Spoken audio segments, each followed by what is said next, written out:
Pablo, good to see you. How you doing? How you been? First one as always. Let's go.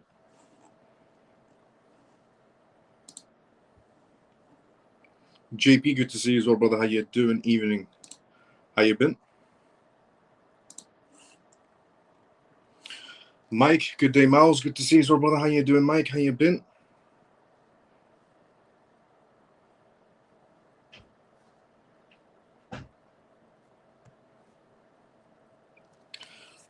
How's things? Artistic, good to see you as well. How you doing? How you been? Things have been great. Adi, good evening, Miles. Hope you had a great weekend, mate. I did. It was a very resting weekend, I would have to say. Evening, Miles. And all, Susie, good to see you as well. How you doing? How you been? T, good to see you as well, brother. How you doing? It's good to be back on episode 352 of the CMF Live. It's incredible that we're on episode 352. One day we're going to look back and it's going to be episode like 1000 of the CMF Live. Although if we add the TikTok days, we've definitely passed 1,000. So, good evening, Miles, and the rest of the CMF family. Funky brother, good to see you as well. How you doing? How you been? Have you been fantastic? And yourself, JP, been doing great, brother. Now, by the time everyone tunes in one by one, let's go through the intro, disclaimer, and what we're going to go through on tonight's live, because there's a mixture of news, as always, that's been happening around the world, which has certain impacts on the crypto market space. And, yep. Welcome to the CMF Live. If you're watching this for the first time ever, the CMF stands for Crypto Mouse Family. My name is Miles. You can tune to this live Monday to Friday, 10 p.m. London time onwards for the most recent news regarding cryptocurrency, CBDCs, AI, politics, regulations, pretty much vital information you should know about regarding the world completely transforming into a digital era. And the disclaimer of this live, as always, is not financial advice, not political advice, and whatever I say is only for entertainment purposes. And we do Q&As on this live as well, which means if you do have any questions or even essential statements to make, put it outside the comment section. More than happy to help you out. Now, just want to take a second to say thank you so much to everybody who has already liked and retweeted this live on X. If you're watching this on X right now, we're already at 7 likes and 4 retweets. Thank you so much to everybody from the CMF who has already liked and retweeted this live. CMF members, if you haven't liked or retweeted this live and you're watching us on X right now, please like and please retweet as well. Also, if you watch us on YouTube, thanks so much to everyone on YouTube who's watching right now from the CMF as well, who's already liked the live. If you haven't, like on YouTube also. Now, on tonight's live, we're going to talk about the SEC in terms of the newest crypto roundtables they're going to be having and the impacts it's going to be having on the crypto market space. We're going to talk about the tariff situation that's going on, an extension between the US and China. We're going to go through some perspective news on how the market's going to go forward, depending on what Trump's been saying. Also, regarding the whole gold situation as well. Is that going to have any impact on the crypto market space? We have perspectives from JP Morgan, Citibank, so many perspectives from high-profile CEOs and bankers who came out. We're also going to talk about these newest CPI, essentially data or the job data that's going to be coming out very soon and how that should be impacting the market space going forward. Now, the first news we're going to talk about on tonight's live, obviously we have Ripple news to go from on tonight's live as well, as always. The first news we're going to cover on tonight's live is about the SEC Crypto Task Roundtable and what's to come from that. Before we go through that, let's go inside the comment section first, and then we go straight into the first news. So let's see where we're at inside the comment section. We were at good evening, Brother Miles, and the rest of the family. Funky brother, good to see you. How you doing? And we will still be turning in. Let's go artistic. Good evening, Miles and CMF. How you doing today? Carlos, I'm doing great. How you doing? Good evening, Miles. Hey, Miles and CMF. Comatose, good to see you. How you doing? Good evening, Miles and family. Ian, good to see you. How you doing? Okay, let's go for the first news, and by the time everyone should be tuned in. So, the SEC crypto roundtables that are going on right now. So we're going to talk about what the impacts are going to be on the crypto market space. But first, let's go through the news. The United States Securities Exchange Commission, SEC, has announced a countrywide initiative to meet with more than essentially crypto stakeholders. The SEC announced today that the crypto task force they created, led by Commissioner Hester Pierce, who is also known as the Crypto Mom, will host a series of roundtables with small firms in different cities. Now, we've talked about the SEC doing roundtables before behind closed doors and some essentially in front of the public, you could say. Also, we've talked about the SEC doing more roundtables around the country, but this is just a bit more of a detailed version that's just come out today. According to the announcements, the SEC's crypto task force will collect views from small firms, essentially Small firms that did not get a chance in prior initiatives of roundtables the SEC's had before because of the major corporations involved.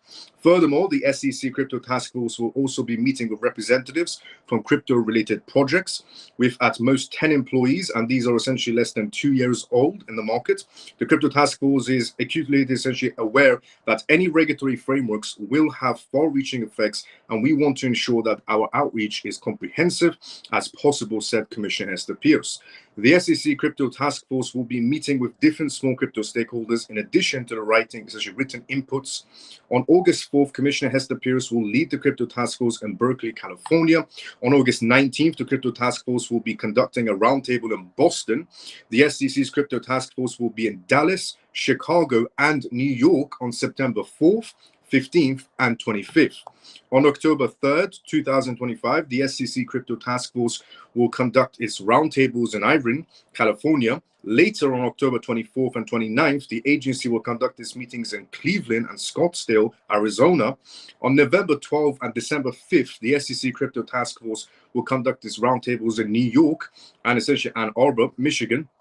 The US SEC under President Donald Trump's administration has made many initiatives to enable mainstream adoption of digital assets compared to obviously the previous SEC with Gary Gensler.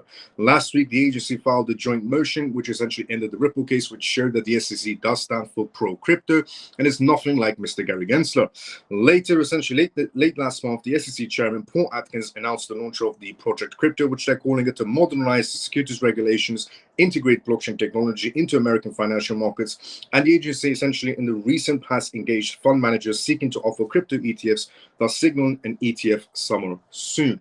Are we going to be getting approval of ETFs coming out of the SEC? Pretty much yes, I would have to say, because they have shown that they are pro-crypto since dropping essentially the Ripple case. The SEC is now doing much more roundtables around the United States to get many perspectives coming in, not just from small crypto companies, but also larger corporations inside the crypto sector as well. So a mixture of essentially opinions on how things should move forward inside the United States in terms of regulations, which I think is great, which I think is actually very good ideas, brilliant, especially getting the smaller firms involved as well to have so they can have a voice in this matter. But so far, I would have to say, hands down, Paul Atkins is showing that he is pro-crypto and he still stands for it, and so is Hester Pierce. Now, that's extremely positive and extremely bullish going forward because we need more regulations. Now, moving on from the SEC, we're going to talk about MicroStrategy. Seems like MicroStrategy has added another 155 Bitcoin to its holdings, reaching now 628,946 Bitcoins. MicroStrategy has not slowed down even for a second, and they've increased their position as the largest institutional holder of Bitcoin right now, adding 155 Bitcoins worth around $18 million, buying them each at around $116,401. CEO Michael Saylor confirmed the purchase on X, noting that the company's year-to-date Bitcoin yield has hit 25% in 2025. As of August 10th, MicroStrategy now holds 628,946 Bitcoins, acquired essentially $46.09 billion at an average price of $73,288 per coin. This latest buy continues a consistent acquisition strategy that has boosted the company's holdings and investor confidence right now.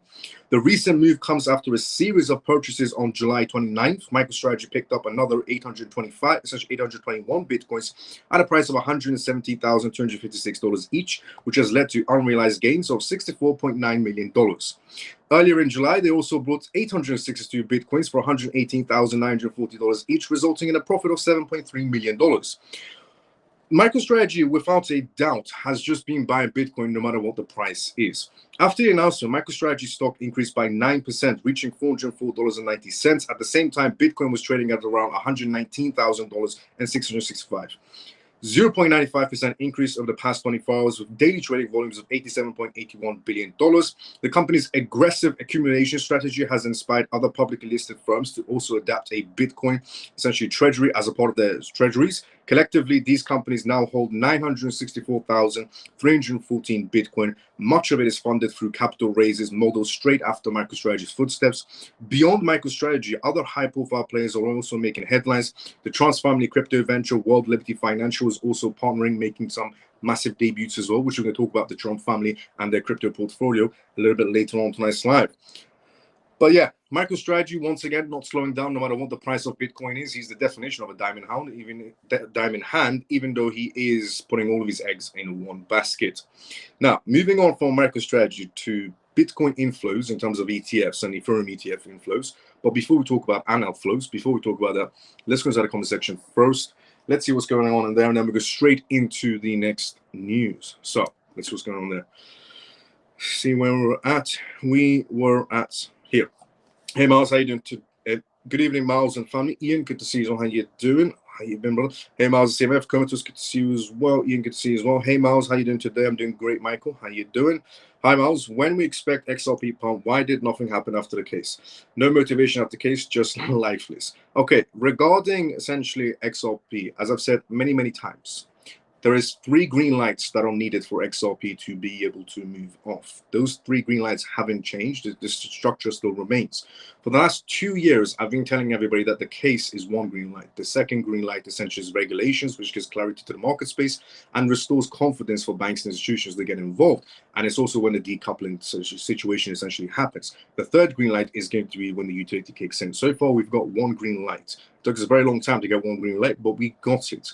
The second green light is not that far off. Regulations day by day are being discussed through the SEC, CFTC, and the Trump administration. So we're not that far from regulations, and we have just passed one of them recently, which was the Genius Act, which gives stablecoins the confidence they need inside the financial sector. The second regulation that needs to be passed is the Clarity Act, which defines the roles of the CFTC and the SEC, which could essentially be the second green light upon the other regulations that are going to be coming through straight after the Clarity Act. But the Clarity Act brings a lot to the table, to be fairly honest. And then also we have the Anti-CBDC Act, which essentially stops the Fed from being able to create a CBDC, which essentially leaves room for error for essentially other corporations to take that role instead and produce CBDCs for the United States, which the obvious choice would be Ripple, because they're the only ones with a CBDC platform throughout the entire blockchain sector and has multiple CBDC awards and is also an American company, which is what Trump stands by.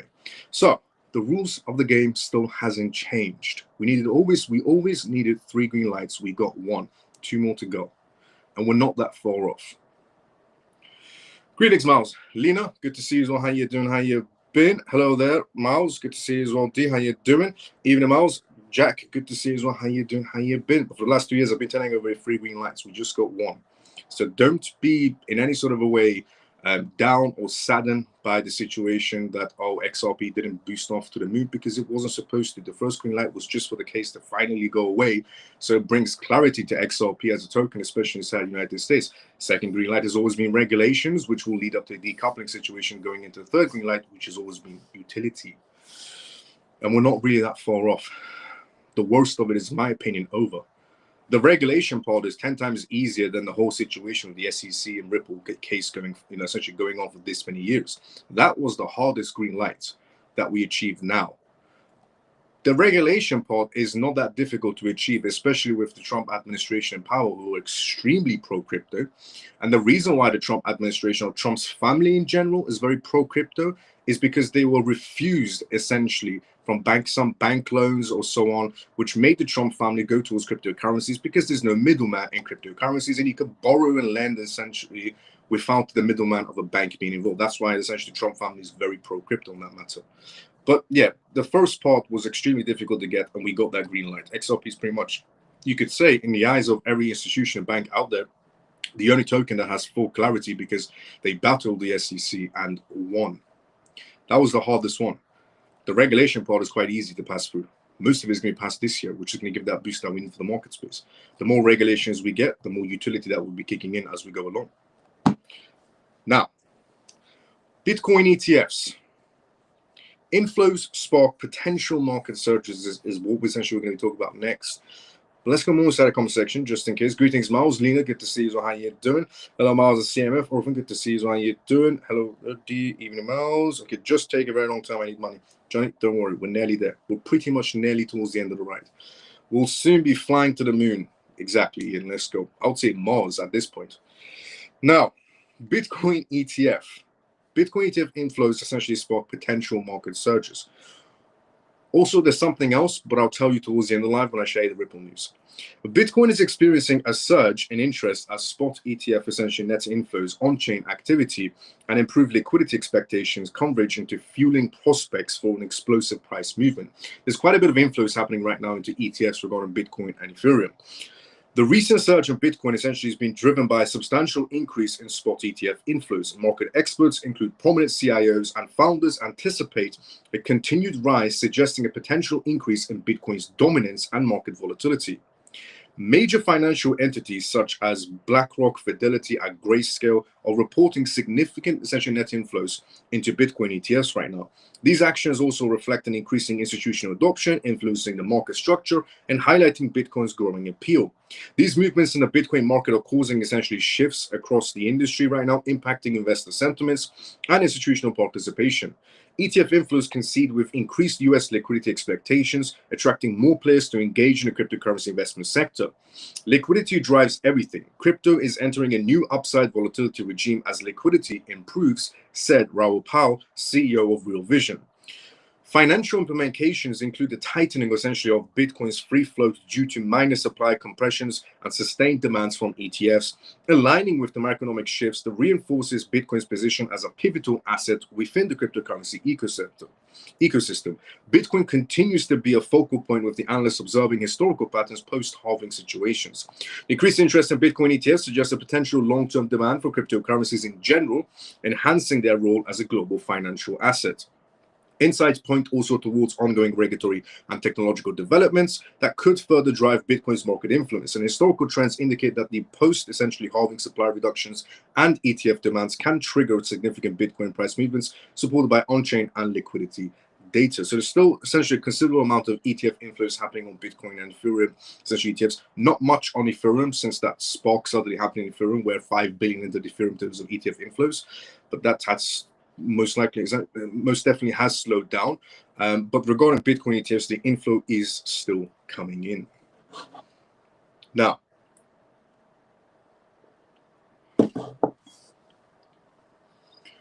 Trump's family on essentially getting a huge amount of money for their crypto sector. So as you all know, Trump's administration, essentially Trump's family, is a part of the Trump crypto programs that are going on, essentially the crypto portfolio, the ETF that's going to be coming from Trump's administration with World Liberty Financial and so on. Well, World Liberty Financial has been able to raise $1.5 billion to put towards cryptocurrencies. That's a substantial amount of liquidity to be entering the market space. Alt5 Sigma has just announced today a $1.5 billion funding plan to support World Liberty Financial's digital asset reserve strategy. Now, we know that inside of World Liberty Financial's essentially asset strategy, they hold certain amounts of essentially Bitcoin, Ethereum, some other assets, and XRP is also involved as well. The company confirmed definitive agreements for the issuance and sale of up to 200 million shares, both essentially offerings are priced at $7.50 per share, and essentially it's structured through a registered direct offering and private placements that are going on. The private placements will be fully funded by World Liberty Financial tokens contributed by World Liberty Financial. The registered essentially direct offerings will operate under the existing SEC-approved shelf registration, while the essentially private placements remains exempt from public from the public registering to it. This exemption lists resale essentially in the US unless specific conditions are met. The financing is expected to close on August 12, 2025, and is projected to generate about $1.5 billion before fees and expenses. Proceeds will be used to acquire additional World Liberty Financial tokens and establish Alt5 Sigma's cryptocurrency treasury operations, settle litigations, pay down essentially debt, and cover ongoing business expenses. AGP Alliance Group Partners is also serving as the role placement agent for this transaction. The funding essentially initiative, World Liberty Financial, plan essentially to build significant reserves based on its native token. Reports indicate that World Liberty Financial is in talks with institutional investors to create a publicly traded company focusing on World Liberty Financial holdings. This mirrors Alt5 Sigma $1.5 billion approach and highlights the strict partnerships between the two firms. Following the announcements, Alt5 Sigma stock dropped by essentially 5% according to Yahoo Finance. The decline reflects the investor caution over essentially short-term share dilutions and volatility inside the crypto market space, which is understandable. Alt-5 Sigma essentially move adds to a growing number of publicly traded companies holding digital assets as a part of their reserves. Similar strategies as we've essentially talked about beforehand, even on today's live, which is essentially MicroStrategy doing the exact same maneuver, but MicroStrategy only buys Bitcoin, whereas World Liberty Financial has a basket of cryptocurrencies in their portfolio, which is always the better option. Now, moving on from World Liberty Financial news on their essentially $1.5 billion raise, which is a substantial amount of liquidity to be entering into the crypto sector, to Bitmain.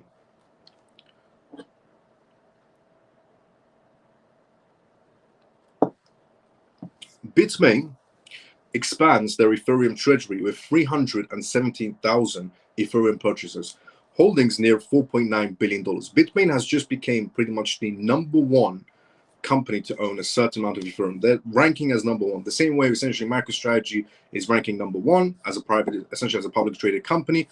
Bitmain is also now ranking #1 on the amount of Ethereum they're holding.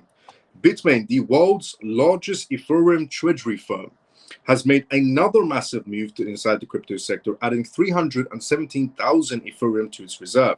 The purchase pushes the company's total Ethereum holdings right now to nearly $4.9 billion, solidifying its position as a dominant player right now in institutional crypto essentially ownership.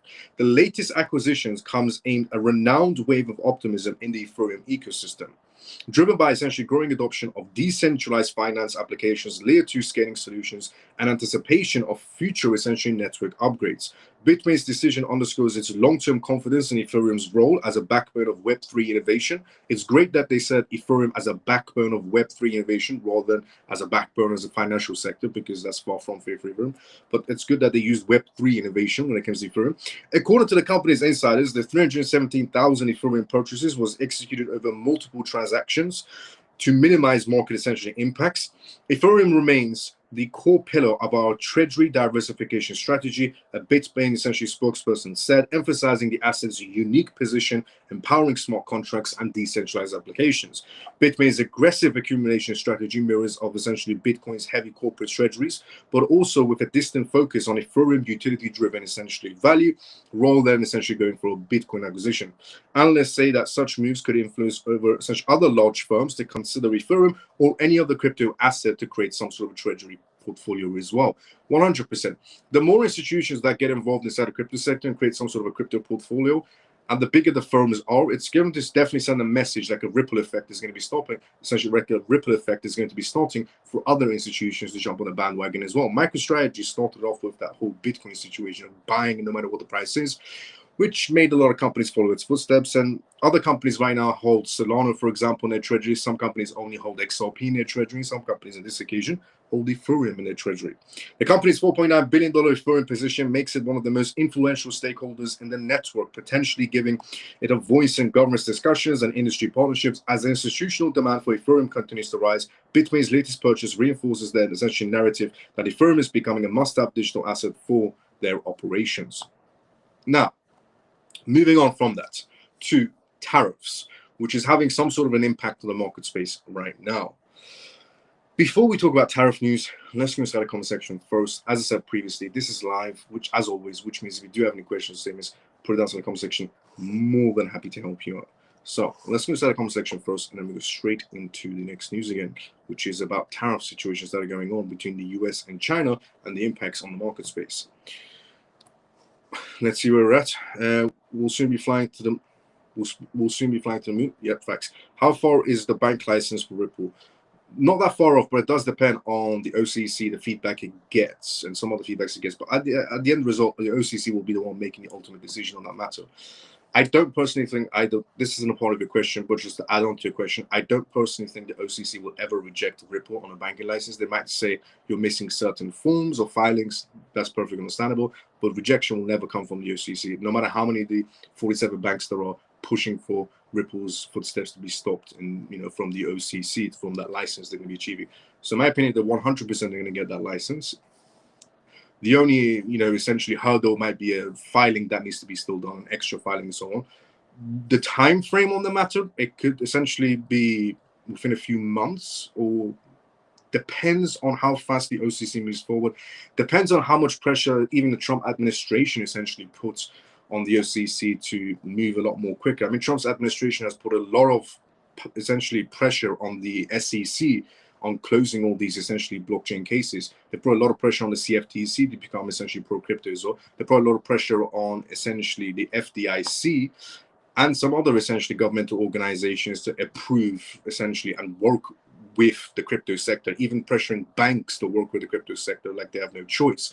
Even when the voting situation happened on the Clarity Act and the Republicans that rejected essentially the bill the first time around, they came straight to Trump's office and came back out and voted yes. You could tell the amount of pressure that's coming from Trump's administration for everybody to move quicker and in the right way. So it could be a lot more sooner also, is what I'm trying to say. A lot more sooner. Now, also, it makes sense on Galaxy Digital's last-minute move on adding more XRP to their portfolio. Now, Evening Miles and CMF peeps, good to see you as well, Semper. How you doing? How you been? I thought IHAV could be at XRP's rise, would be behind the alts and etc., but the dump minimal because the regulations and utility kicked in. Meanwhile, people will abandon ship because of FOMO. If people abandon ship essentially because of FOMO situations, or they might think the game is done, it's not done. For the past 2-3 years, even when I used to do TikTok lives, I've always said 3 green lights. It hasn't changed. First green light was the case. We just got. Second green light is regulations. Third green light is utility. In between regulations, we're also going to be getting ETFs by the looks of it, and also a banking license for Ripple. That could come on essentially third green light or the second green light regarding the banking license. But nothing's still changed. We got the hardest part out of the way. The hardest part was the SEC situation, which we got it out of the way. To walk away now from an asset like XRP is, I was going to say a word that I can't even say on here, is ludicrous. To walk away from XRP now after the most difficult part is done with, because the rest of the journey is going to be smooth sailing. However, we're also going to be having ups and downs as we go towards the upper side, because we can't just have a direct upside. If we do, then everybody will just put a long position on XRP, knowing what's going to be happening next. So ups and downs will still exist as long as regulations still haven't kicked in. The faster the regulations kick in, the faster we could go towards utility, the faster those tokens can be used and transaction purposes around the world, domestically or internationally. And then we can see essentially the price moving higher and higher, and macroeconomic effects, tariff situations, and all this wouldn't impact it as much regarding transactions. But it is essentially what we need to be waiting for is the 3 green lights, the first green light we got. So walking away from an asset like XRP now is absolutely ludicrous, now that the hardest part is done with. Think of it as like that picture. There's a picture essentially that always goes around on X. It's a picture of a man holding a digger axe, and he's inside of a tunnel. And right before he essentially gives up is where he sees the diamond picture. Everybody's seen that picture before on X posted, where essentially there's a cartoonish picture of a man holding a pickaxe, digging away, and he's just about to get to the diamond where he decides to walk away. That's pretty much where you're at right now with XRP. A little bit more digging, we're there. This is why I say if you walk away from XRP now, you are absolutely ludicrous to be walking away from it. It's the asset that's going to be changing the world. It's the asset that has the most amount of it's going to benefit the most about essentially from regulations. It's the asset that has the most amount of licensings in place, like around the world in general, internationally has the most amount of licensings in place. It's applying for a bank license for the OCC. It's doing so much to take over the financial sector that if people can't see that, especially at a stage where the case has just been done, it's ludicrous. To walk away, essentially to walk away from XRP is absolutely ludicrous at this moment in time. We're right towards the end. Or do you think we will get a last-minute run as before, including a big dump of XRP before utility goes in effect? It's always a possibility, as I said, last-minute dump. But we know where the end result is going to be, is what I'm trying to say. Let's go deep. Hi, Miles of CMF. Stormy, good to see you as well. How you doing? How you been? Now, Trump considers extending China's tariff deadline by another 90 days, which puts markets on edge for like a few days, and the market essentially goes back to normal. President Trump has signed an executive order extending the freeze on the US high tariffs against China's goods for about 90 days, which has impacted the stock market today and slightly the crypto market space. The order was signed just before the deadline expired at midnight, stopping tariffs from snapping back into their earlier peaks. The decision followed trade talks between US and China negotiations in Stockholm, Sweden last month, Without the extension, duties on Chinese imports would have jumped back to April levels, when the tariffs fight essentially between the two economies was at its highest point. In May, both sides met in Geneva, Switzerland, and agreed essentially to pause most tariffs, creating a 90-day essentially window that was set to expire essentially Tuesday before this new order was signed in. On this essentially same day, Trump announced that gold will not face any tariffs on that matter, overturning a recent decision by the US Customs and Border Protection. The earlier ruling also stated that 1 kilogram, essentially 100 ounces of gold cast bars imported from Switzerland would subject to 39% tariffs. These bars are also used to back contracts traded on COMEX, the main essentially US futures exchange for gold and silver, essentially other metals and essentially precious metals. Gold futures fell by 2.48%, close to essentially $3,404.70 per ounce, after the announcement, coming down from the record high reached in previous Friday. That spike followed by the customs rulings, which would essentially have also applied to any country exporting similar bars to the United States, not just Switzerland. The Swiss Precious Metals essentially Association said the decision could have disrupted global gold trade essentially flows, warning it and may essentially negatively impact the international flow of physical gold. This could put a positive spin on cryptocurrencies. If gold is getting pressured right now by Trump's administration regarding tariff situations, this could have a positive spin on cryptocurrencies as the alternative asset in that sense. The customs ruling came under essentially the umbrella of Trump's August 7th reciprocal tariffs policy, which targeted dozens of U.S. essentially trade partners. The tariffs were designed to match the duties imposed on American exports, but the White House move essentially today removed gold from its list entirely. The potential extension influences market sentiments, particularly affecting essential crypto assets like Bitcoin and Ethereum, but no official tariff changes essentially were announced by August 12th. Scott Benson, the Treasury Secretary, told CNBC extension talks were very far-reaching, robust, and very essentially satisfactory, and pending President Trump's approval. Bitcoin has also experienced fluctuations in the ongoing U.S. tariff discussions with China right now. The market cap stands at essentially at the time of this article $2.38 trillion, and its 24-hour trading volume has increased by 45.84% to around $89.23 billion. Over the past 90 days, Bitcoin has observed a 14.97% price increase, reflecting of the essentially broader market sentiments, data coming from CMC. Inside analysis also essentially suggests regulatory decisions impacting tariffs may drive significant shifts in both traditional and crypto market sector.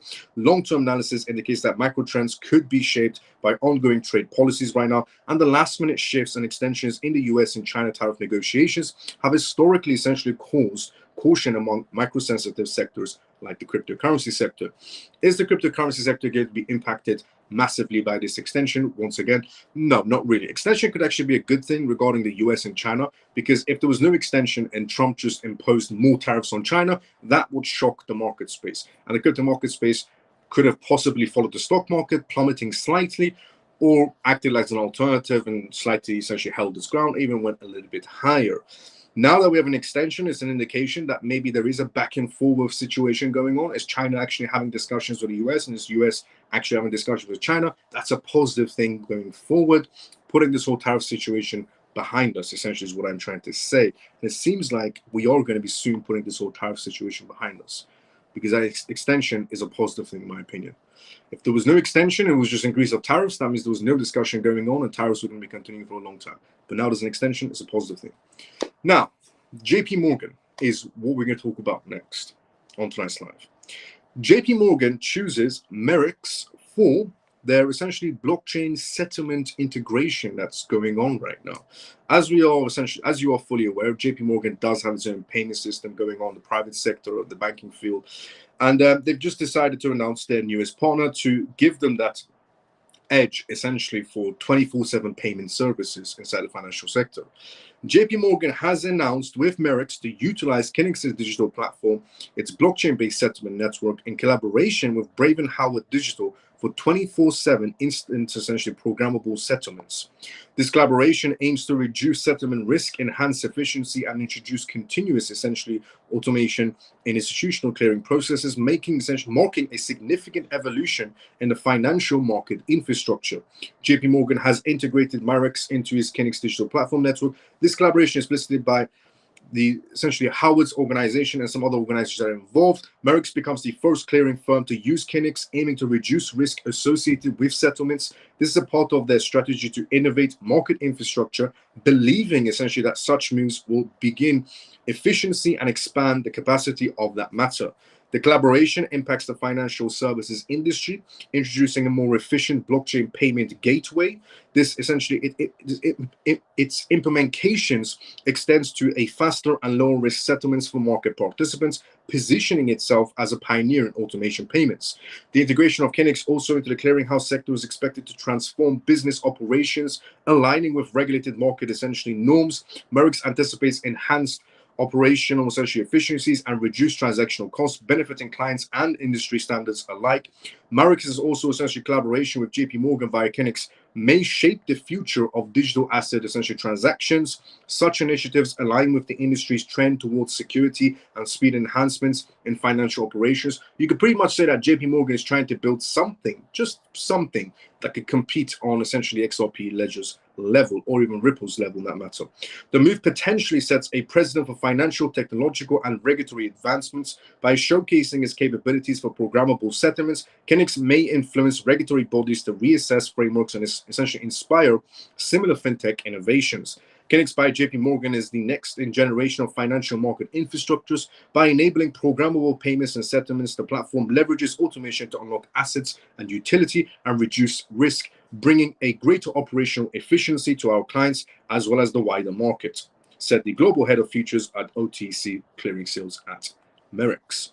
So, JP Morgan partnering up to have a better edge in the 24/7 payment settlements and programmable settlements and so on, to be able to compete with the fintechs already inside the blockchain sector. Is JP Morgan going to be able to compete on Ripple's level? Because Ripple does have that edge over JP Morgan. Some people might not see it that way. Some people might say, how can you even say that? That Ripple could have an edge essentially in the payment sector over JP Morgan. JP Morgan is a well-established bank. Well, JP Morgan is a well-established traditional bank that's been inside the traditional sector for too long. Whereas Ripple is the new era of finance, is what I would have to say. And you can actually compare both of them on the same level when it comes to digital payments. And by essentially my perspective, Ripple has a massive edge over JP Morgan regarding this new sector of essentially finance. The old sector of finance, sure, JP Morgan has the edge. But this new world that we're heading into, digital payments, Ripple has an edge by a mile over essentially JP Morgan. And we've seen that, beforehand when JP Morgan's been involved in weaponizing, you could even say the SEC, essentially stopping Ripple in his footsteps through banking organizations. Now, moving on from JP Morgan trying to punch above their belt, regarding PayPal is what we're going to talk about next. But not PayPal in itself, the company behind establishing PayPal stablecoin. Because JP Morgan's nightmare, and I mean nightmare, is getting bigger and bigger. That fintechs are entering the banking sector, applying for banking license. Circle, Ripple, and now Paxos.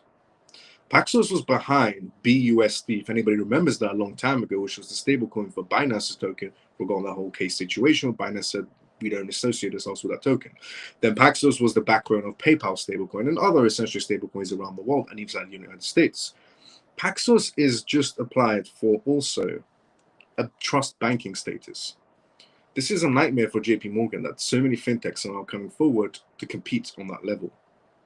Paxos Trust Company sees this preparing to apply to the OCC, a move that will place it under the kind of federal oversight more often associated with traditional financial institutions, in other words, banks like JP Morgan.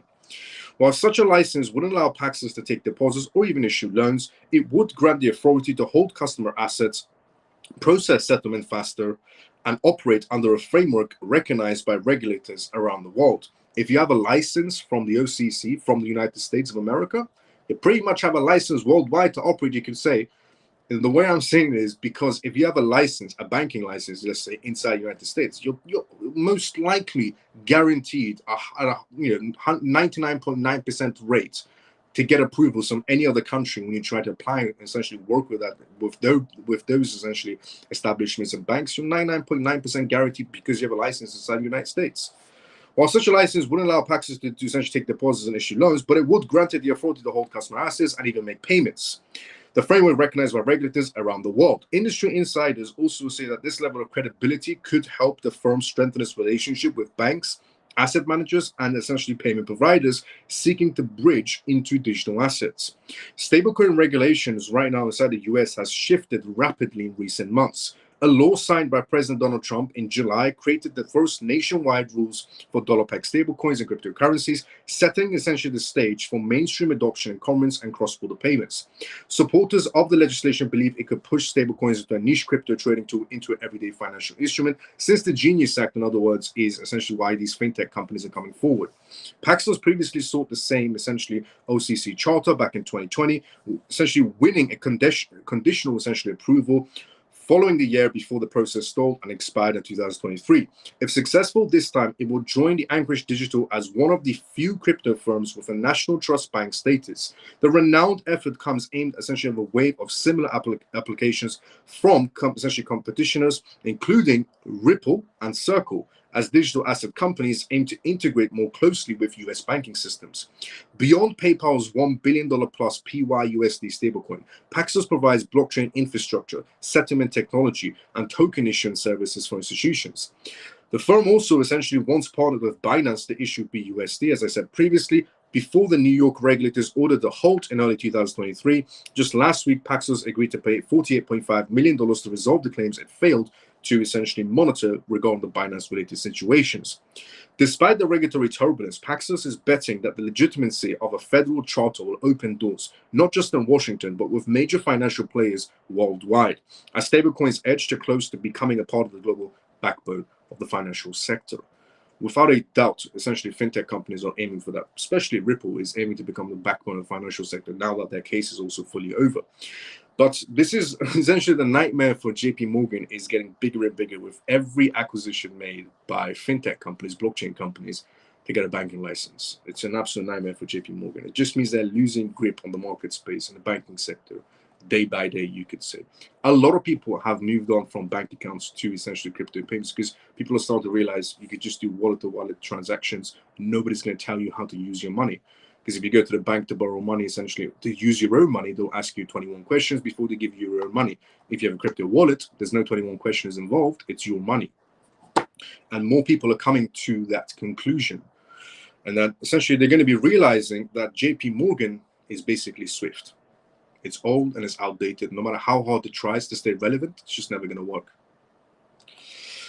Now, Nakatomo is what we're going to be talking about next.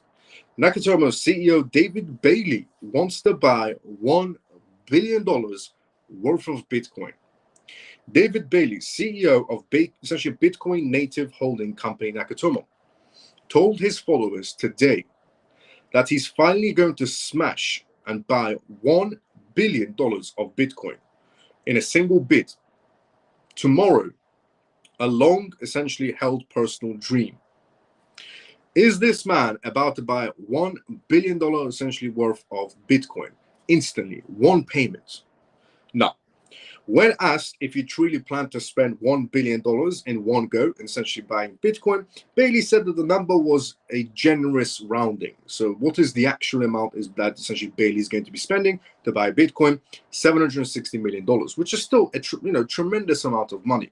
The gap between those announcements is not really small, but Bailey clarified that the gap that essentially held to a generous rounding was because of the cutoff since Nakatomo filed his definitive information statement.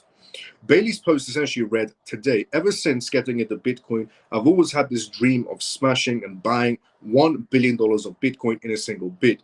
Tomorrow, that dream comes true." The message quickly spread among Bitcoin circles, stoking speculations that Nakatomo might be preparing for a major accumulation event.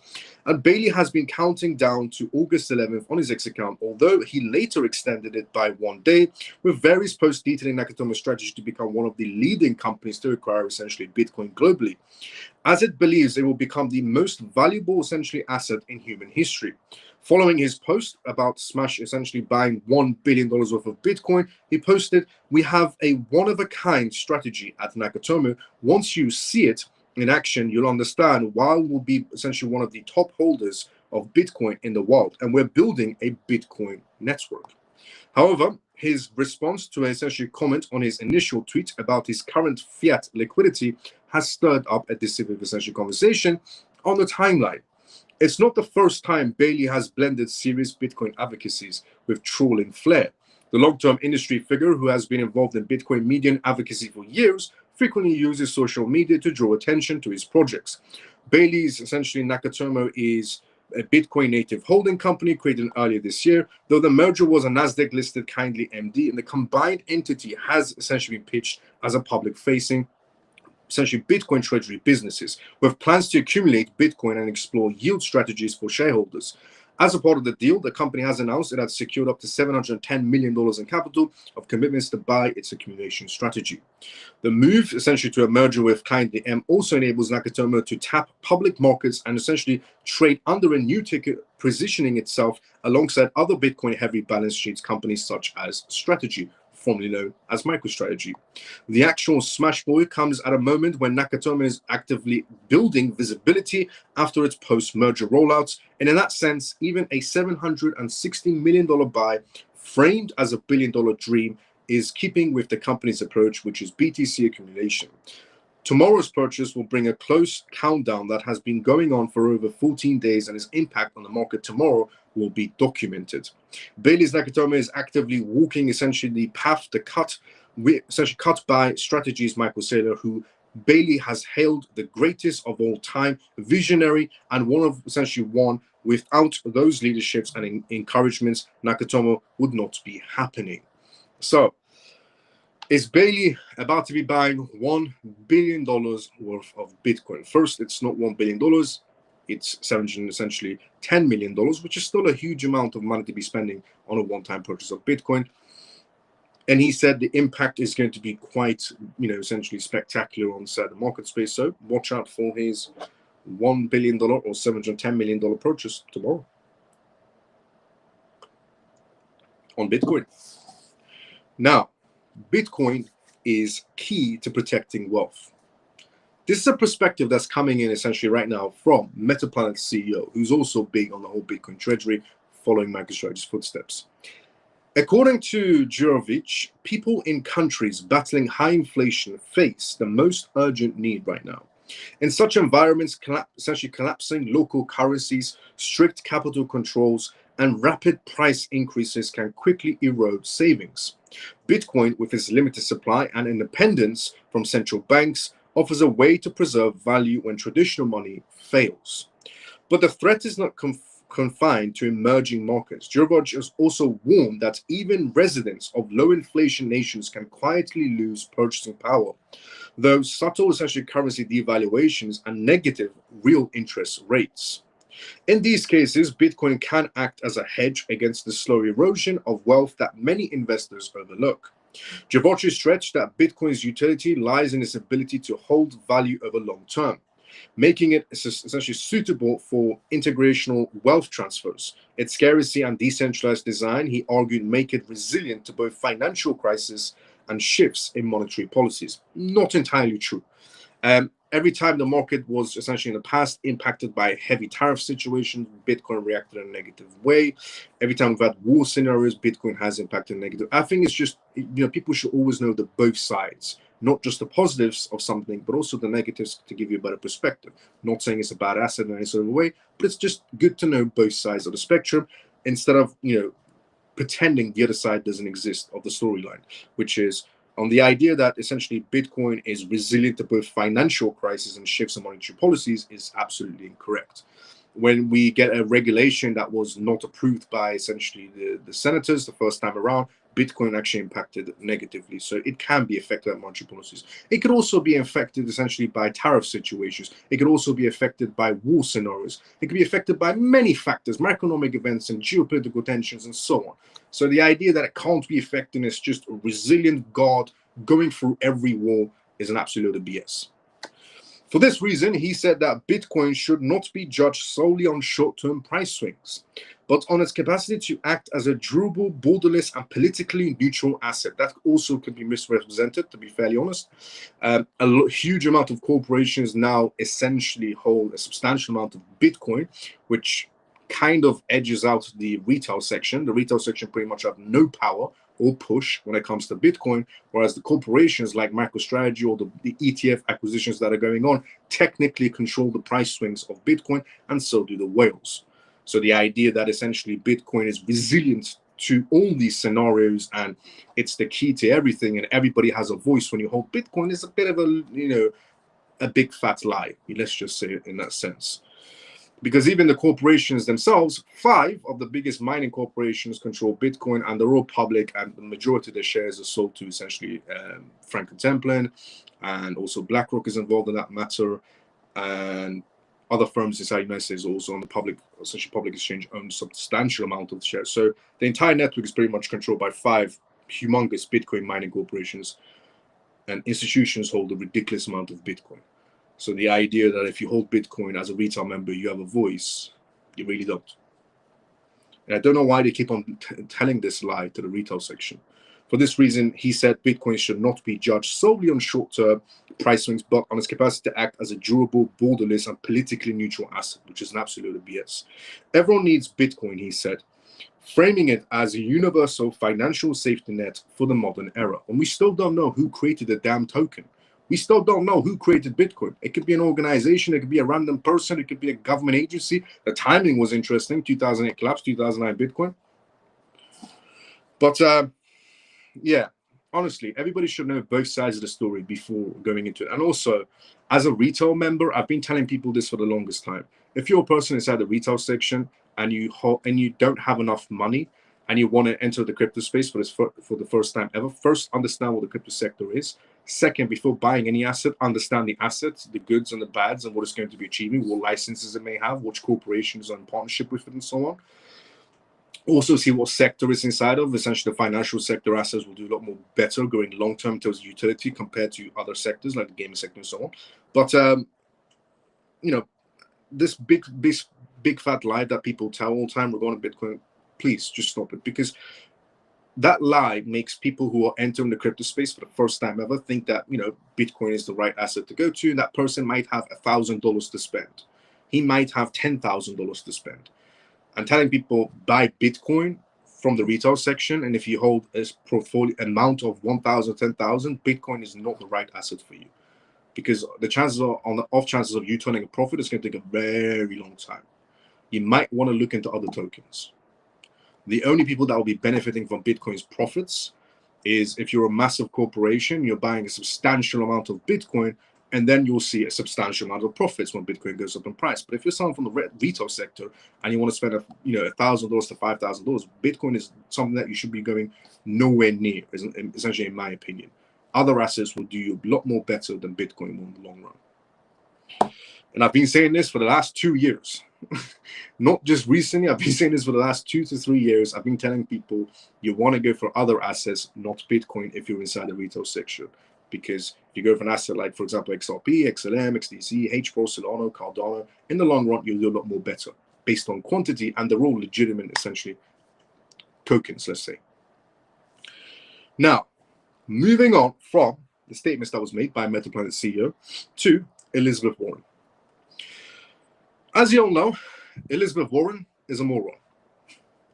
Before we talk about Elizabeth Warren, let's go inside the comment section first, and then we go straight into the next news on tonight's live. So let's see where we're at. We were at Stormy. Good to see you. How you doing? D, let's go. Good evening, Miles and CMF Money. Good to see you. How you doing? How you been? Hello, Miles and CMF. How's everyone today? Scott, I'm doing great. How you doing? Good evening, CMF. Denise, good to see you. How you doing?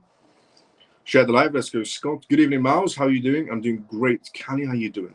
Now that the case is over, how long do you think it will take before the XRP spot ETFs will be approved? The XRP spot ETFs should be approved, in my opinion, very soon, extremely soon, because it's the only ETF that, as I've said previously, the SEC knows the ins and outs of. When the SEC extends the Solana ETF, or essentially HBAR ETFs or Cardano ETFs or any other ETF out there, and their justification is we need to have a more better understanding of the asset and what it's going to be doing, fair enough. Even though it might be absolutely BS, fair enough. But there is no occasion whatsoever that they should be extending an XRP ETF, because they need to have a better understanding. Because the only asset the SEC knows the ins and outs of completely is Ripple, the XRP ledger, XRP, and RLUSD. because it's been going, essentially, it's the longest case the SEC pretty much had inside the crypto sector. So they can't extend an XRP ETF because it makes absolutely no sense, which is the same reason what I said regarding the case where I said the SEC can't continue this case forward. I said this for the longest time, and I've been saying it for the past weeks, and obviously we had a resolution with the SEC dropping the case. The same way I said the SEC cannot extend the Ripple case in any sort of a way because it makes no sense. They have nothing to run on, which is their conclusion of ending that case. The same thing I'm saying right now about XRP ETFs. There's no reason for the SEC to extend an XRP ETF, even though you haven't asked the question on extension. Just want to add that in as an add-on.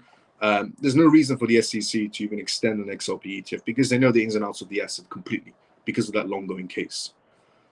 So, in my point of view, we should be expecting XRP ETFs very soon. Maybe not all of them, but some of them at least. Now, Elizabeth Warren.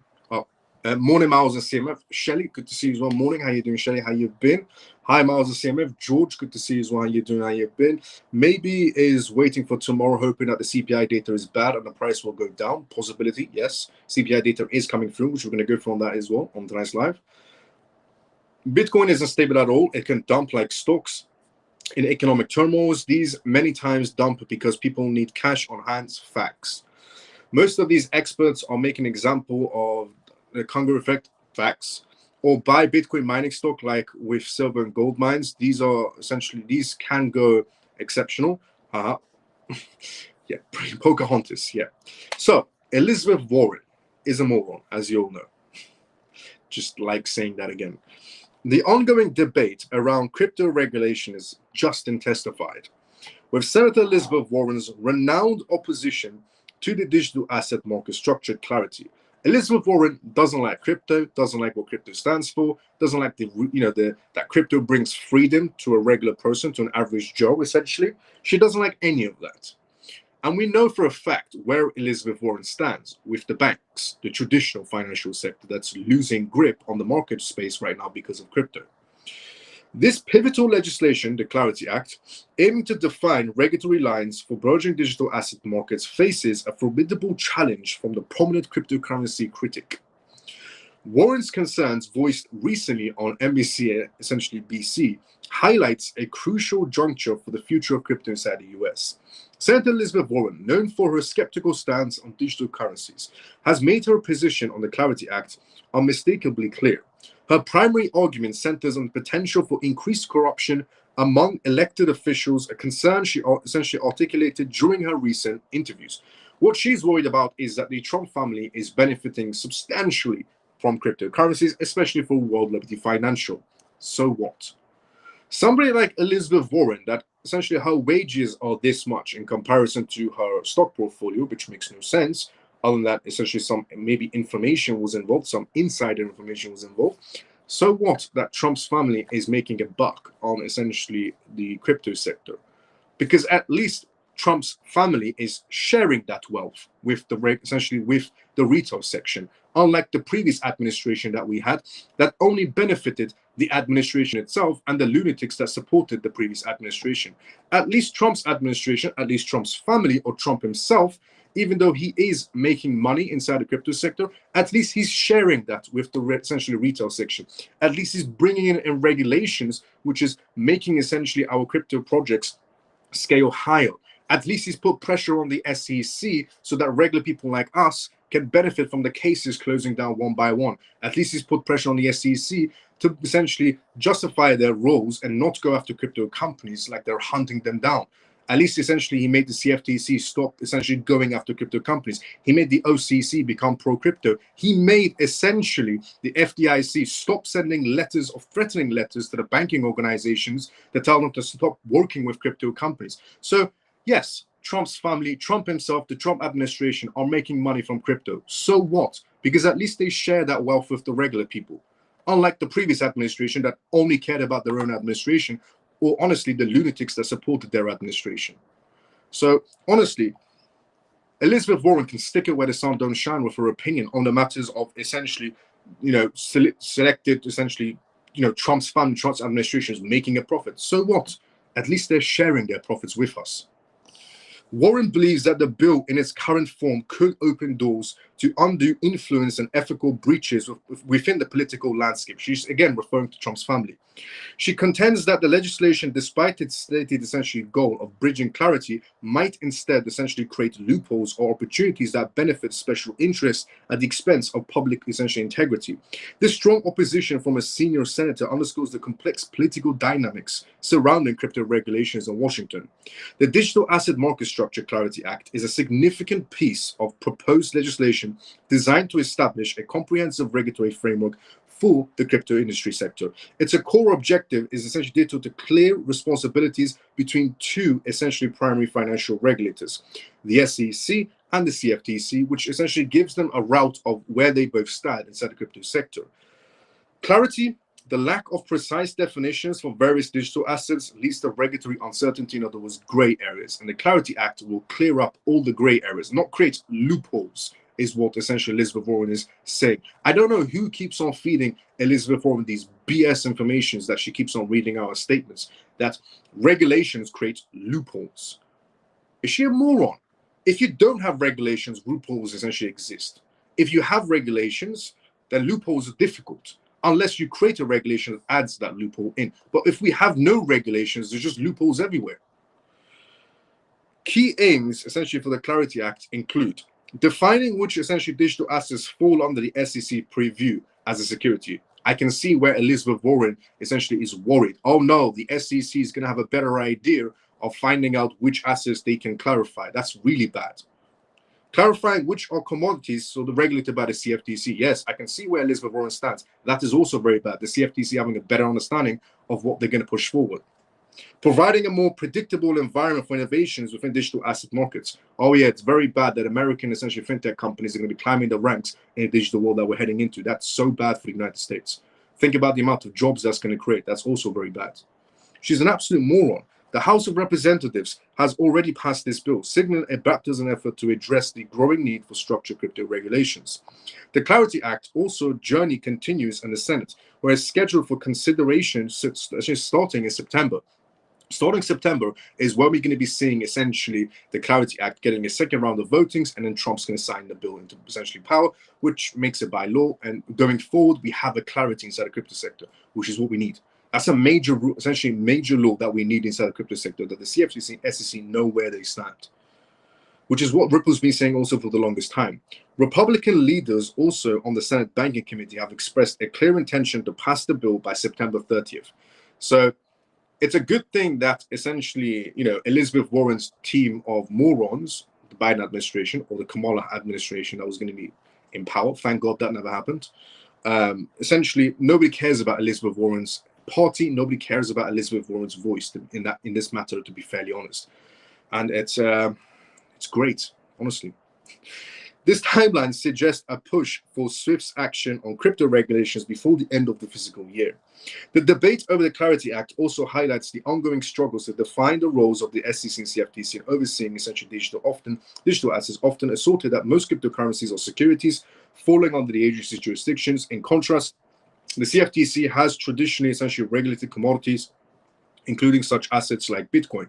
This jurisdictional essentially overlap and ambiguity essentially creates a challenging environment for innovation and compliance. The Clarity Act aims to resolve this by providing a legislation framework that assigns specific oversights to each body, thereby reducing regulatory arbitrary and enhancing consumer protections. Achieving this clarity essentially is paramount for long-term stability and growth of digital asset markets. Honestly, thank you, Trump's administration and Trump's family and Trump himself, for sharing the wealth inside the crypto sector and not just, holding the wealth between themselves, which is what the previous administration was doing. Trump's essentially administration is definitely helping out the average Joe. People like Elizabeth Warren just need to retire, to be fairly honest, because at this rate, the Trump's administration doesn't even care if Elizabeth Warren is still in politics or her party even exists, because their voice just doesn't matter to Trump. And we saw that happening when even certain Republicans turned against the Genius Act bill. They had one conversation with Trump and all of them approved it. We even had essentially Democrats approving the essentially the Clarity Act, the Genius Act passing through as well. Now,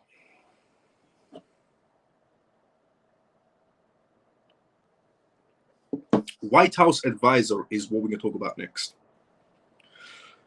The White House crypto advisor Bohinnes exits his role.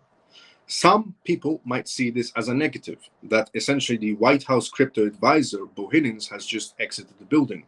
I don't see it that way. In my view, it's that he wasn't the best fit for the role, and that him stepping down was actually a good thing, that somebody else could take his position that might be better fit for that role. And I respect people who, step down when they see that essentially they're not the best person for that position. Some people should take notes, like Jerome Powell. He's definitely not fit for that position as a Fed chairman, but Jerome Powell is clinging onto his chair right now and not letting go. Bohinnes, current executive director of the White House Crypto Council, announced his resignation today, essentially to return to the private sector. The departure of the key crypto advisor creates uncertainty within U.S. digital asset policies and circles, though no immediate essential impacts have happened on the market price.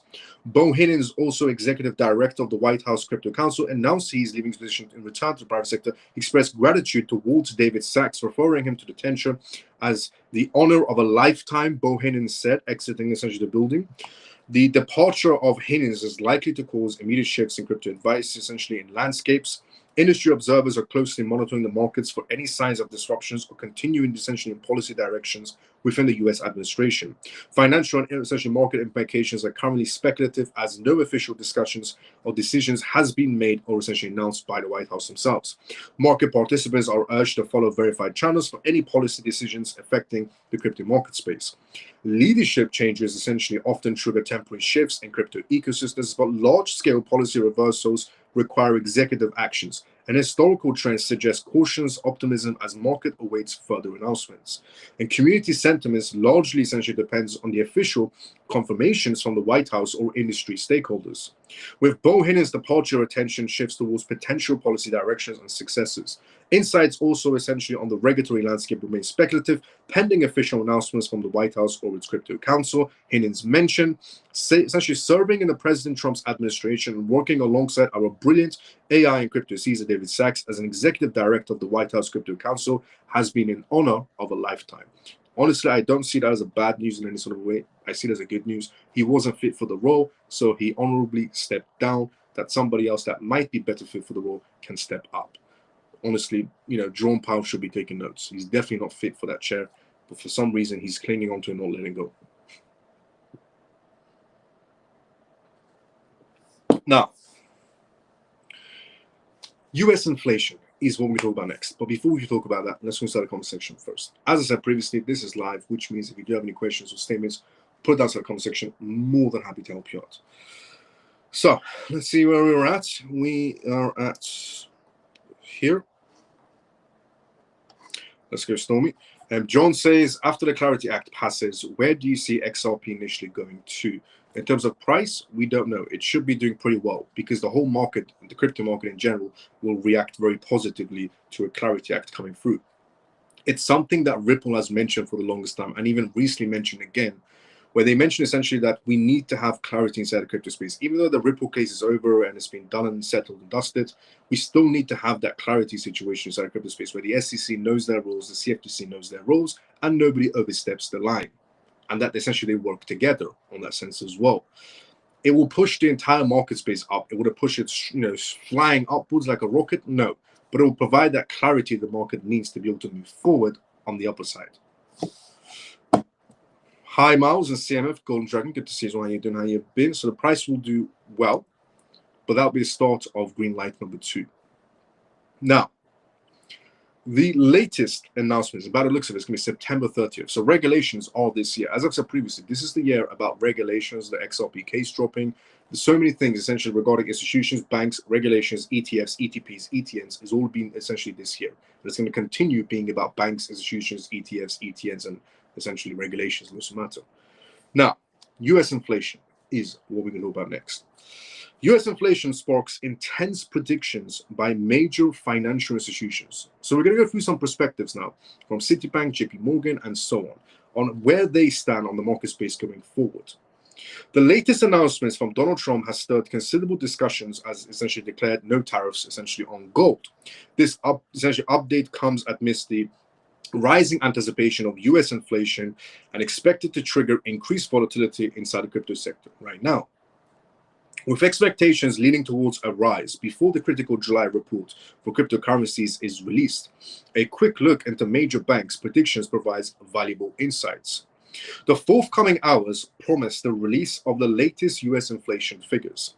Before the US market opening tomorrow, yearly increases are anticipated in both core and headline inflation rates. While a slight, essentially, declaration of 0.1 points is expected of a monthly headline inflation raise, the opposite essentially is anticipated for a monthly core inflation, and this essentially report will further unveil the influence tariffs on the inflation essentially rates. How are major institutions and banks forecasting right now tomorrow's inflation figures?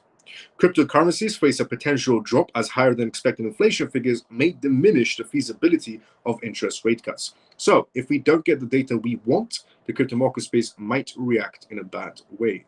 Is it going to go drastically, downwards? Not likely. It will go down if the data is not what we expected. Is it going to last for a very long time? No. Max 48 hours.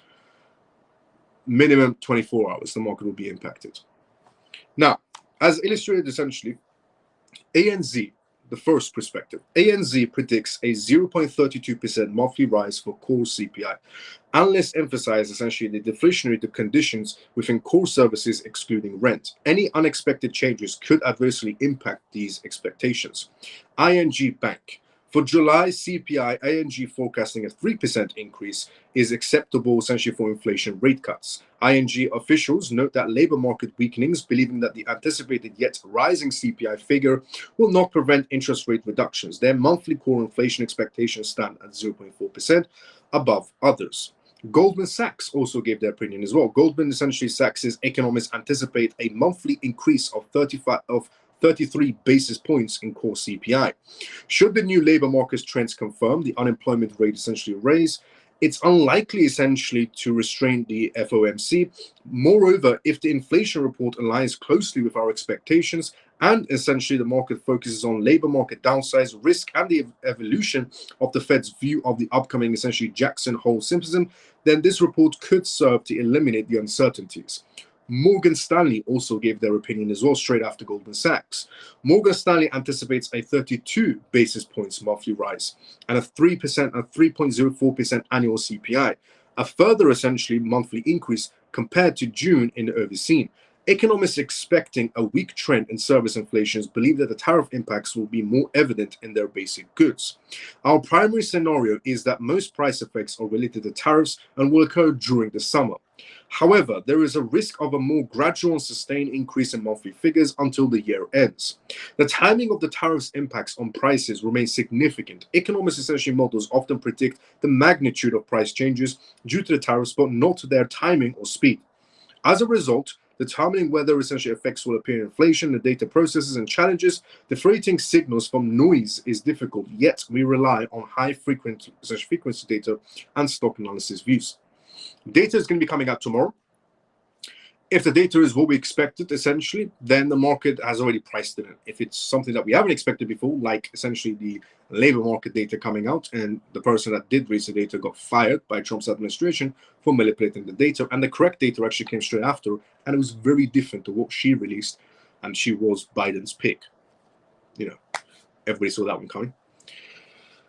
So, many banks have came out with their own perspectives of where the data is going to lie.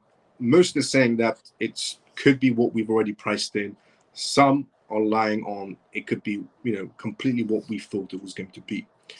If it's the correct data we want, crypto market will react in a positive way. If it's the data we don't want, the crypto market might get affected for 1 or 2 days and go back to normal.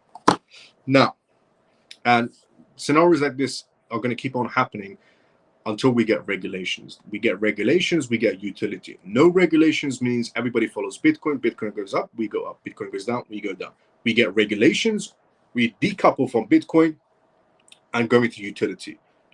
The more utility we get, the higher essential projects will go. The more utility XRP gets from all the contracts the licensing has, the higher the price will go.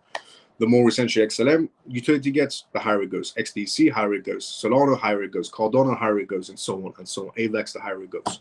Now, El Salvador is what we're going to talk about next. But before we talk about El Salvador, let's go to the comment section first before we go for El Salvador's news. And I just want to say thank you so much, Ian, brother, for the £10 donation keep holding firm CMF. We're nearly there. Absolutely facts. Let's go, Ian, for a £10 donation straight into that CMF hedge fund. Absolutely amazing. But yeah, absolutely facts. We're not that far off. We're honestly not that far off. The hardest part is out of the way. The first green light is out of the way. The second green light is in progress. And the third green light is pretty much straight after that. Now, before we do El Salvador, let's go to the comment section first. And Ian, once again, thank you so much for the £10 donation. Absolutely amazing, brother. Will XRP ETF follow Clarity Act, or do you think they will come beforehand? Do I think the Clarity Act is going to be passed first and then the XRP ETFs, or at the same time? If it happens on the same time, cherry on top, to be fairly honest, we get XRP ETFs and the Clarity Act passes at the exact same time, cherry on top, I would have to say. XRP will go substantially higher because it's got too good news for it to boost this price point. Is it going to be one before the other? It's a possibility. If we get both at the same time, it'd be better. Do I think it's going to be at the same time or one before the other?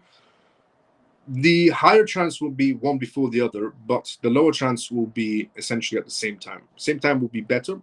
2 reasons to push the price up a little bit higher and continue going higher essentially as well. But obviously ups and downs will still exist until the utility has kicked in, which is the third green light. But preferably I would want it at the same time. Is it going to happen at the same time? Lower chance. Higher chance is going to be one after the other, rather at the same time.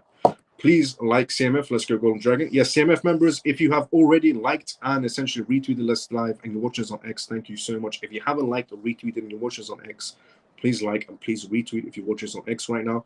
If you're watching on YouTube, drop a like as well. So facts. Let's go. Please like CMF. Let's go Golden Dragon. What date you expecting bull run peak and when to sell something? What date I'm expecting a peak on this scenario? The faster the regulation is coming is when we're going to be seeing the market moving on the upside. And when you want to sell, when you have a substantial amount of profits, I've always said, every time the markets went up, I've always said, if you want to take profits, you're more than welcome to. It's never a bad idea to take profits. If you're holding for the long run, then that's a different scenario. If you're holding for the long run, then you're holding on to essentially certain price points where you want to borrow against your assets. But whenever the market goes up and you're sitting on substantial amounts of profits, it's never a bad idea to take profits. Personally, I've said I don't take profits, especially on XRP. Never did, never will. Just accumulate on XRP. No word of lie.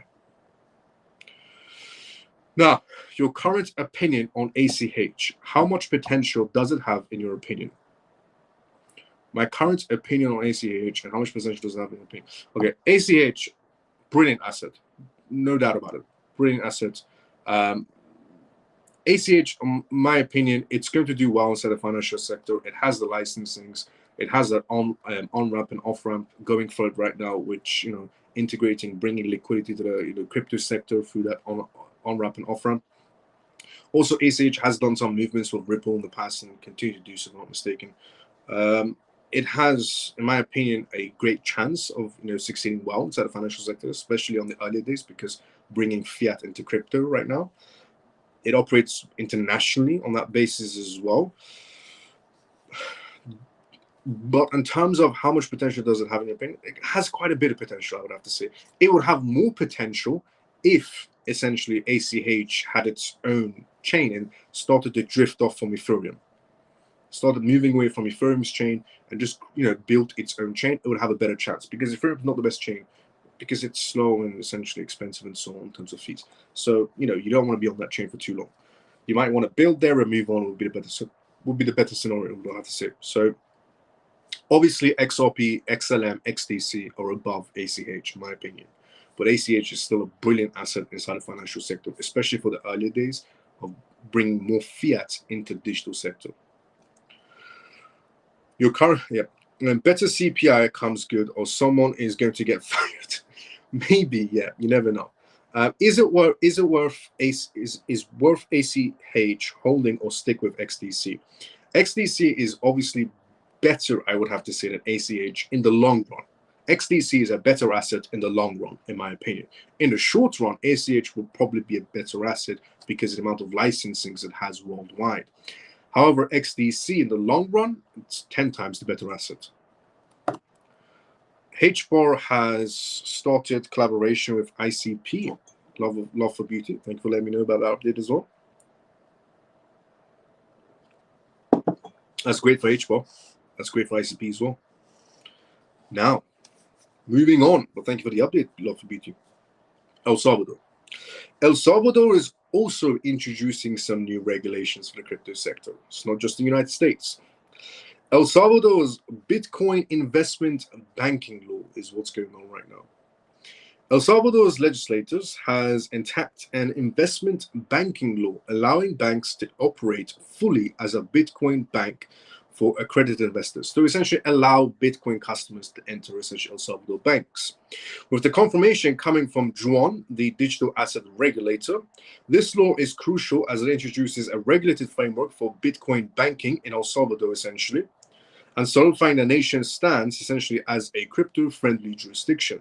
El Salvador's legislators has passed an investment banking law enabling banks to function as a Bitcoin-focused entities, and this move targets essentially sophisticated investors with state regulators like Juan Carlos confirming the law's scope essentially and requirements.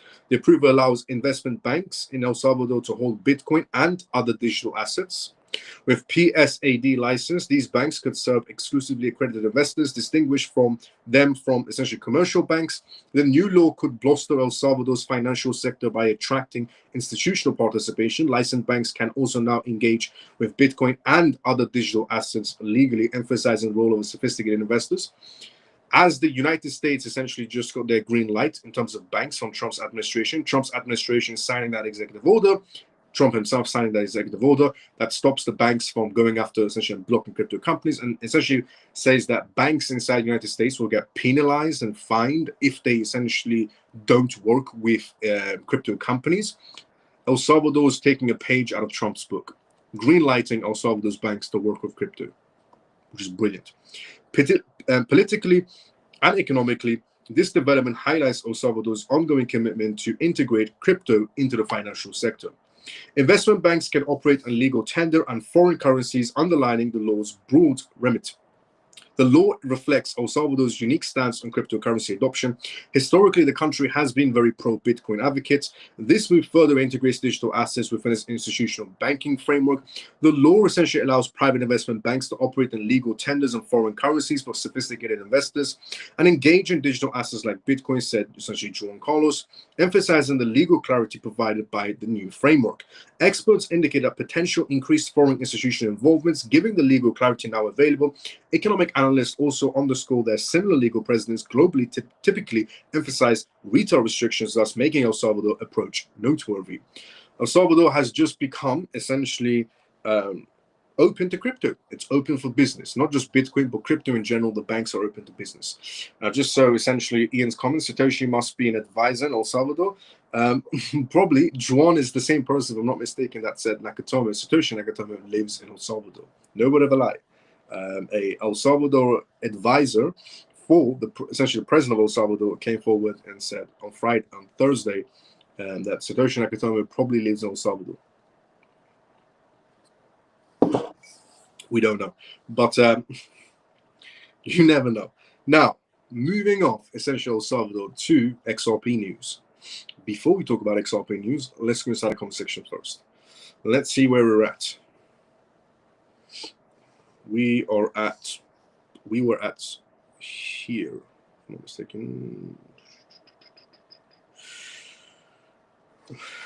What best short-term sale token for bull run? What's the best short-term sale token for bull run? The issue is that bull run that we're going into, that we're still in, you could even say as well, because the prices haven't drastically dropped. Just look at where XRP's price was at and where it's standing now. So we're not in a bear market any sort of way. We're still in that run, that institutional run, that regulation one that's still going on. It's just a bit staggered, but it's going to go on the upper scale the more regulations we get along the way. On that matter, because we're in a regulation run, because we're an institutional run, a banking run, short-term play is not the best option. Long-term play is. Short-term play was previous runs. This run is all about long-term play. It's because the institutions aren't coming in for short-term joy. Short-term tokens will benefit from whales, essentially, and retail section. Long-term tokens will benefit more from regulations going forward and institutions and banks. So preferably, you want to be in essentially in the long-term section. The reason why you might be going for short-term is because you want to make quick money, essentially, inside that sector and jump on, essentially, to add more to your long runs. Some people might be doing that movement, going for the other crypto assets to add later on to their XRP, XNM, XDC, and so on. It's risky if you want to go for short-term plays, but I would say you have to go for speculative assets, betting on them to do well in the short run, which you could potentially lose money rather than gain money to add more to your XRP. So go for the long-term run. Not financial advice at all in any sort of a way. Satoshi must be an advisor in El Salvador. So basically, XRP will only move on utility rather than good news now. Well, good news also, as I said, if we get essentially an XRP ETF, good news, it will move up, and that's going to add to its utility. If we get essentially rate cuts, XRP is going to move up as well. Good news. On good news is a cherry on top. Utility is what we need. Good news is cherry on top. We get good news from CPI data, the market moves a little bit. We get good news from Clarity Act, the market moves a little bit. It's the utility part that we care about. More regulations equals more utility. The more regulations we have, the more we're going to go to utility. Also, that green light, most importantly. But no, XRP is always going to be moving on good news as well. CPI data, good news, XRP will move a little bit. Rate cuts, the entire market will move, including XRP on the upper side. So many things. Good news will always impact the market space. Now, so now, John, it's good news and utility. Hello again, beautiful people. Thompson, good to see you. How you doing? How you been? Now, XRP, on the topic of XRP.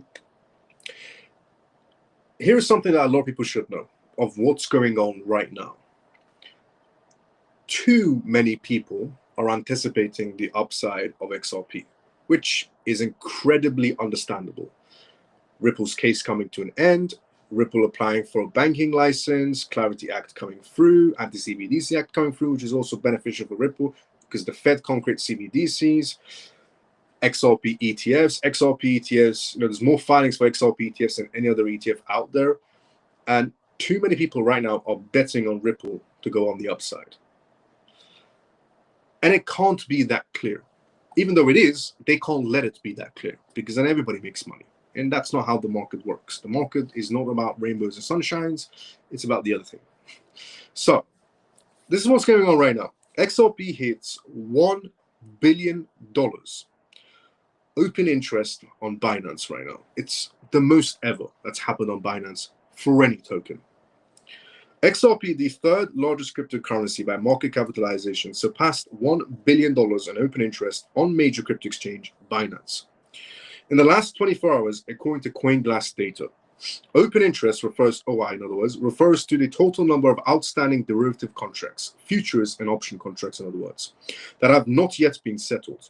Exchange XRP futures open interest hit $1.33 billion on Binance in the last 24 hours, with volume surpassing essentially $3.82 billion, the highest essentially on the major crypto exchange Binance, contributing to the surge in the open interest in XRP and USDT pairs, trading pairs, which accounted for essentially $1.05 billion of the total figure. XRP futures trade counts also hit 4+ million on Binance, the highest on any major crypto exchange. The numbers that XRP is bringing in right now on open interest is the highest. Bitcoin hasn't hit these numbers on open interest. Neither is Ethereum, neither has any other token out there. Everybody is seeing the potential. Everybody knows what's going to happen next, and everybody wants to bet on what's going to happen next. But everybody can't win. So they're going to introduce some sort of balance in the ratio. They're going to introduce some sort of turbulence to make some people walk away, because this is too much open interest that's going on right now. Tremendous amount of open interest, where the numbers are reaching higher than what Bitcoin's ever seen on any exchange or Ethereum's seen on any exchange. So not everybody should win, essentially, is how the game is played. The house has to always win. In this scenario, the house might be losing if everybody's betting on the same thing. After 3 days of dropping from August 8th, essentially high of $3.38, XRP reversed course, posting an inverted candlestick pattern in earlier Monday session. An inverted hammer essentially is a bullish reversal candlestick that usually appears when prices essentially are declining, indicating that the market may soon change direction.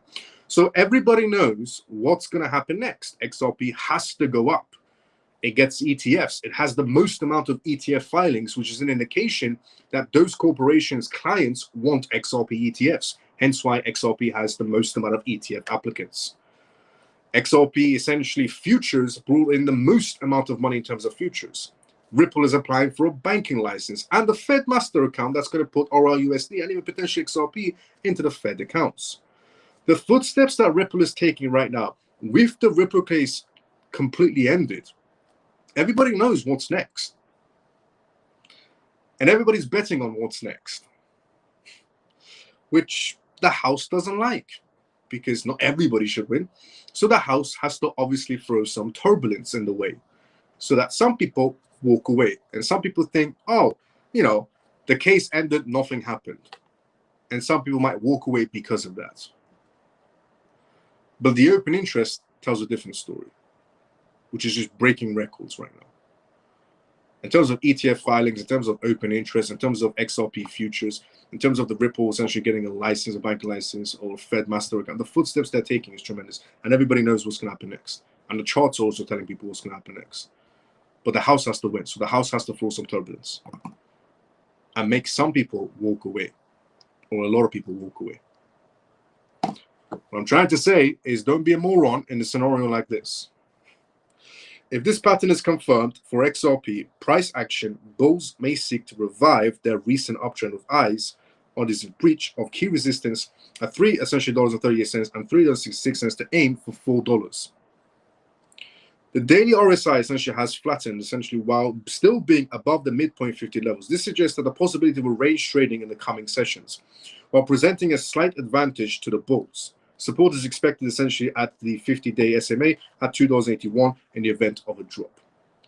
The House might introduce some turbulence because everybody shouldn't win. That's not how the game is played inside the market space.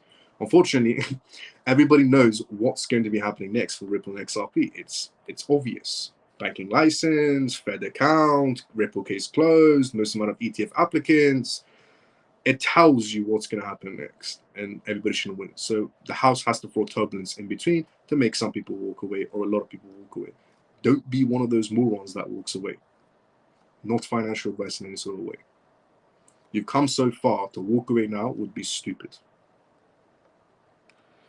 Ripple stake gives Vivo Power unique access, adding on the XRP Ripple institutions.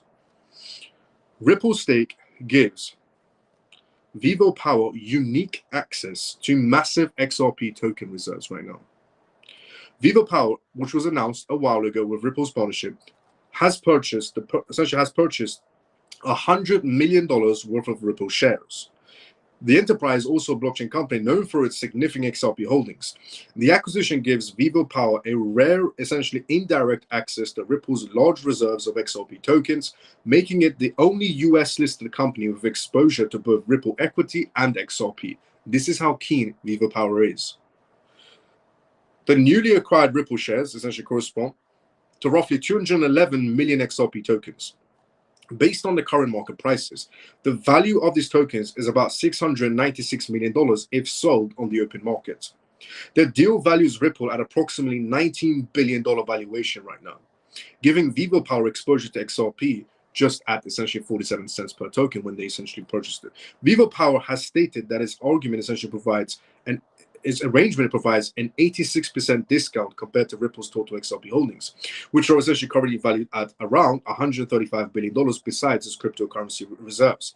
Ripple owns other businesses, obviously including prime essentially brokerage firms, Hidden Road, and digital asset custodian, Metico. Ripple also recently expanded its operations by acquiring Rail, a company specialized in stablecoin infrastructures. And following the announcements, Vivo Power shares increased by more than 9% in a single day because they own such a substantial amount of XRP. Over the past 5 days, the company's stock price has risen by approximately 40%. Vivo Power's stocks have risen by 40% because of the amount of expansion they're doing inside of XRP right now, reflecting strong investor interest in the deal. When Vivo Power goes up in price in terms of the stock market, when they purchase more XRP or hold XRP, that means their shareholders essentially see that as a positive note when their shares go up. Ironically, when essentially Bitmain brought more Ethereum, Bitmain's shares went down. Meant that the people that are holding those shares didn't like the idea that Bitmain just became the #1 ETH holder. But when Vivo Power increased their position on XRP, their stocks went up by 9% in one day, And essentially on the larger scale, within the past 5 days, their stocks has went up essentially 40%. That means their investors see XRP as a better viable asset than Bitmain sold their Ethereum acquisition. Now, the move aligns with the growing trend of corporate engagements with XRP right now. In May, Vivo Power secured a total of $121 million to create a reserve in the popular digital asset. Other companies also, such as Trinity Digital and essentially Teach Holdings, WeBus International Limited, World Logistics, essentially Health, have also taken steps to integrate XRP into their financial strategies. With this acquisition, Vivo Power stands alone among US-listed companies in offerings of shareholders and exposures to both Ripple shares and XRP tokens. This dual access may appeal to investors seeking cryptocurrencies-related opportunities with essentially traditional equity markets. Right now, institutions are also increasing their positions on XRP, to be fairly honest. Not just that, but everybody's betting on Ripple's future right now. Everybody's betting on Ripple's future. They're betting on XRP's future right now. You can tell from the open interest situation that's going on. It's doing more numbers than Bitcoin's ever seen in its lifetime on any exchange in terms of open interest or Ethereum. XRP ETFs have the most amount of filings. These are all indications of not just the retail section believing in its future, but also the corporations believing in XRP's future when it has the most amount of filings and the most amount of open interest. And with the banking license and everything that's going on, we know what's going to happen next. But as I said, the house doesn't like the idea that everybody knows where the market is heading for one particular asset. That everybody knows XRP has to do well now. And the market doesn't like that because the house has to win. And the house can't win when everybody knows the next step. So the house has to throw some sort of turbulence in between to catch some people off guard and make them walk away. But as I said, if anybody, not financial advice in any sort of way, just my own personal perspective for myself and entertainment purposes only. If anybody walks away from XRP now with the open interest that's going on, more numbers than Bitcoin and Ethereum has ever seen on the exchange, with the ETF applicants, the most amount of ETF applicants at one time, with the banking license, with the essentially Fed account, with the licensings, the acquisitions that is there, if you walk away now, it's the biggest mistake you're going to be making in your lifetime, is what I would have to say. Because that case was the first green light we needed. The second and third are not that far off. On that note, we have reached the endings of tonight's live. If you are watching this for the first time ever, this is called the CMF Live, and my name is Miles. And the CMF stands for Crypto Miles Family. You can tune to this live Monday to Friday, 10 p.m. London time onwards for the most recent news on cryptocurrencies, CBDCs, AI, politics and regulations, and my own personal essential perspective on the matter as well. Also, the disclaimer of this live is not financial advice, not political advice, and whatever I say is only for entertainment purposes. And we also always do Q&As on this live, so always get involved inside the comment section. And this was episode 352 of the CMF Live right now. Episode 353 is tomorrow. So, before we go, let's go inside the comment section first, and then we'll call it a night, and essentially catch up tomorrow for episode 353. But before we go, let's go inside the comment section first. Let's see where we're at.